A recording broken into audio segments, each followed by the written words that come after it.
আচ্ছা, এই শান্ত এবং স্নিগ্ধ পরিবেশ থেকে রোদ ঝলমলে সকাল দেখে তোমাদের কি মনে হতে পারে? আজকে সকাল কটার দিকে আমি ভিডিওটা শ্যুট করছি, কেউ কি আন্দাজ করতে পারছো এখন সকাল কটা বাজে? আচ্ছা, আমি বলে দিচ্ছি, এখন কিন্তু সকাল 6:30 বাজে। আর 6:30টার দিকেই দেখো চারিদিকে কি সুন্দর রোদ ঝলমলে সকাল। তো যাই হোক, সেদিন ছিল দ্বাদশী, আর দ্বাদশীর কারণেই কিন্তু আমি সকাল সকাল ঘুম থেকে উঠে গিয়েছি। কারণ কি বলতো, কারণ আগের দিন আমরা একাদশী ছিলাম, আর একাদশীর পরের দিন তো দ্বাদশী করতে হবে। তো সেই কারণে সকাল সকাল আমি ঘুম থেকে উঠে স্নান করে আগে সবার প্রথম পুজোটা দিয়ে নিলাম।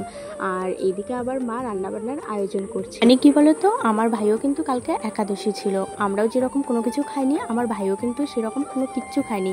তো ভাই যেহেতু 10টার দিকে কাজে চলে যাবে, সেই কারণে মা রান্নার দিকটা সামলাচ্ছে আর আমি পুজো পালির এই দিকটা সামলাচ্ছি। আর আমার অভ্যাস যেহেতু হয়ে গেছে রোজ দিন সকালবেলা ঘুম থেকে উঠে স্নান করে পুজোটা দিয়ে নেই, তো এই বাড়িতে এসে পুজো না দিলে আমার আর ভালো লাগছে না। সেই কারণে আমি মাকে বললাম, এই 2 দিনের পুজোটা না হয় আমি দিচ্ছি, তুমি ওই দিকটা সামলাও। তো আজকে প্রসাদে দিয়েছিলাম ফলমূল, সাথে আতপ চাল। তো গাইস, কালকে যেহেতু একাদশীর উপোস করেছিলাম, তো এই যে পুজো দেওয়ার পর প্রসাদ নিলাম।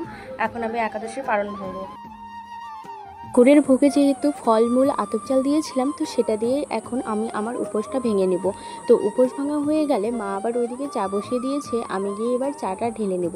এদিকে দেখো, এখনো পর্যন্ত কেউ চা খায়নি, কারণ আমার ওই যে পুজো করতে একটু দেরি হয়ে গেল, আর সাথে উপোস ভাঙলাম সবাই মিলে একসাথে। তো এই যে এখন চলো আমি চাটা নামাই। আর এইদিকে দেখো, আমি তোমাদের বলেছিলাম না আগের ভিডিওতে আমি এই বোল্ডারগুলো খেতে ভালোবাসি। এটা বোল্ডার নয়, এটাকে মানে রোল বলে আর কি, পটলের মতো দেখতে। দেখো, তো এটা একটা ভাই, একটা আমি, একটা মা খাবে। তো যাই হোক, চলো চা খেয়ে নিই। গাইস, আমি না নিরামিষ খাবার দাবার খেতে খুব ভালোবাসি।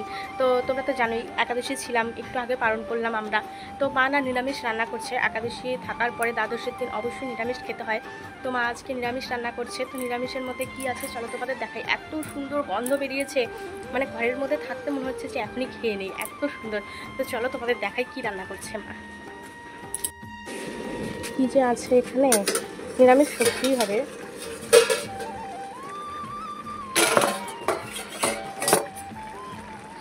কি বলতো, এখানে আলু, পটল, বাঁধাকপি, কচু, মূলা, এই সমস্ত কিছু দিয়ে একটা ঘাটি সবজি করেছে। এত সুন্দর গন্ধ বেরিয়েছে, সত্যি কথা ভীষণ সুন্দর। সেটা না বরাবরই আমার ভীষণ পছন্দের। তো তোমরা কারা কারা এরকম নিরামিষ ঘাটি সবজি পছন্দ করো অবশ্যই কিন্তু কমেন্ট করে জানিও।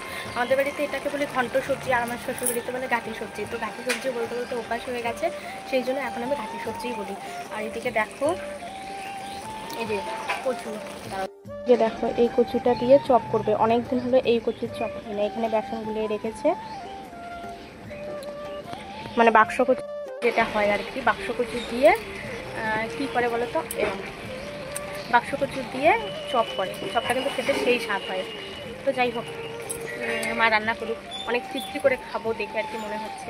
আর আমি কিন্তু ডালের মধ্যে সবথেকে বেশি পছন্দ আগে করতাম হচ্ছে মুগের ডাল, তারপর মুগের ডাল খাওয়া বাদ দিয়েছি, মুসুর ডাল খাওয়া পছন্দ করি, তারপর মুসুর ডাল বাদ দিয়ে এখন কিন্তু মাসকলাইয়ের ডাল, যেটাকে আমরা গ্রামের ভাষায় ঠাকুরির ডাল বলি, ওই ঠাকুরির ডালটা খেতে কিন্তু আমার খুব ভালো লাগে, খুব মানে খুবই ভালো লাগে। তো মা কিন্তু আজকে ঠাকুরির ডালই রান্না করেছে। তো তার মানে বুঝতেই পারছো আমার খাওয়া কত সুন্দর হবে।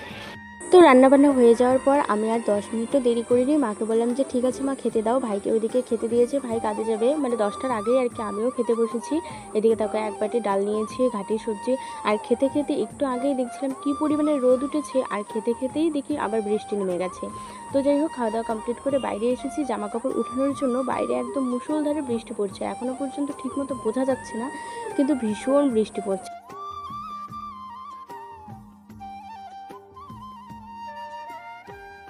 টানা 1.5-2 ঘন্টা বৃষ্টি হওয়ার পর বৃষ্টিটা এই যে হালকা হালকা হচ্ছে, আর আকাশটাও এখন হালকা হালকা পরিষ্কার হচ্ছে। দেখে মনে হচ্ছে বৃষ্টিটা হয়তো এখনই কমে যাবে। আর বৃষ্টি কমা মাত্র আমার না আর ঘরে মন টেকে না। আমি চলে গিয়েছি আমার পাশের বাড়ি একটা কাকুর বাড়িতে। তো এখানে আমরা ওই যে বোনের সাথে একটা ফানি ভিডিও শ্যুট করেছিলাম, তো ওই রকম একটা ভিডিও শ্যুট করার জন্য এসেছি। কিন্তু আসার পরে পরেই কারেন্ট চলে গেছে, আমরা আর ভিডিও শ্যুট করতে পারিনি। কারেন্ট চলে গেছে, তারপরেই সন্ধ্যা হয়ে গেছে, ঘর অন্ধকার হয়ে গেছে। আর অন্ধকারের মধ্যে তো সেরকম শ্যুট করতে পারবো না, সেই কারণেই আর কি ওগুলোই এই ভয়েসে বলছিলাম। আর সাথে একটা কথা তোমাদের বলাই হয়নি, আমি কিন্তু আগের থেকে ফ্রি ফায়ার খেলতে ভীষণ পছন্দ করি। যখন সময় পাই তখনই ফ্রি ফায়ার খেলি। তো অনেক দিন থেকে খেলা হচ্ছিল না, এইবার বাড়িতে এসে আবার মোবাইলে ইনস্টল করে নিয়েছি ফ্রি ফায়ার খেলা। তো চলো আজকের ব্লগটা আমি এখানেই শেষ করছি। খুব তাড়াতাড়ি তোমাদের সাথে দেখা হচ্ছে নতুন কোনো ব্লগের সাথে। আর হ্যাঁ, তোমরা কে কে আমার মতো ফ্রি ফায়ার খেলতে ভালোবাসো সেটাও কিন্তু কমেন্ট করে জানিও।